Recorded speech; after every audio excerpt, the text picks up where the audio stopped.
జై జై శంకర హరహర శంకర. అద్వైతం కంచి పరమాచార్య అమృతవాణి. తన శరీర తృప్తికే భిన్నమైన కోరికలు. మన శరీరంలో ఒక అవయవం కంటే మరొక అవయవాన్ని ప్రేమిస్తాం. జ్ఞానులను మినహాయిస్తే అందరూ శరీరాన్నే ప్రేమిస్తారు కదా.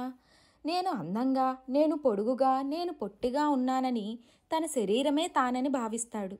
నేనుకి శరీరానికి అభేదాన్ని పాటిస్తాడు. పొరపాటును ఎవడు కాలు తొక్కినా మండిపడతారు. ఈ శరీరాన్ని శుభ్రం చేస్తూ ఉంటాం. మధుమేహ రోగం వికటించి ఏ వ్రేలుకో రోగం వస్తే అది మొత్తం వ్యాపిస్తుందని అది ఖండింపబడడానికి అంగీకరిస్తాం.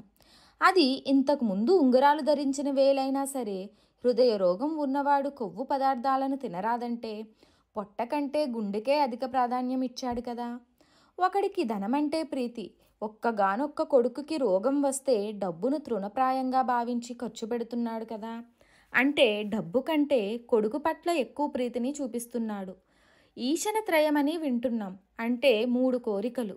అవి ధారేషణ, పుత్రేషణ, ధనేషణలు. అనగా భార్య, కొడుకు, డబ్బు పట్ల కోరికలు. ఇందాకే చెప్పినవాడు విత్తేషణ కంటే పుత్రేషణకు ఎక్కువ ప్రాధాన్యం ఇచ్చాడు. కొడుకుకి రోగం కుదిరింది.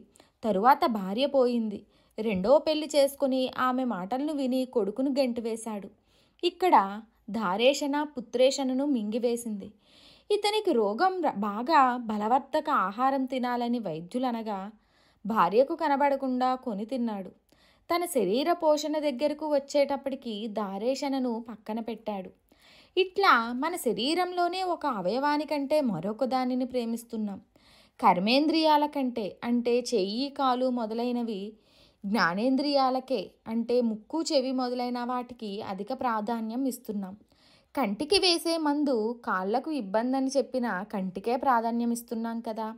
బ్రతకాలంటే ఒక మందు తీసుకోవాలని, దానివల్ల కంటికి మాత్రం ఇబ్బంది అని చెప్పినా కన్ను పోయినా పర్వాలేదు బ్రతికితే చాలని ముందుకు వస్తున్నాం కదా. కోమా వస్తుందన్నా బ్రతకడానికే ఇష్టపడుతున్నాడు.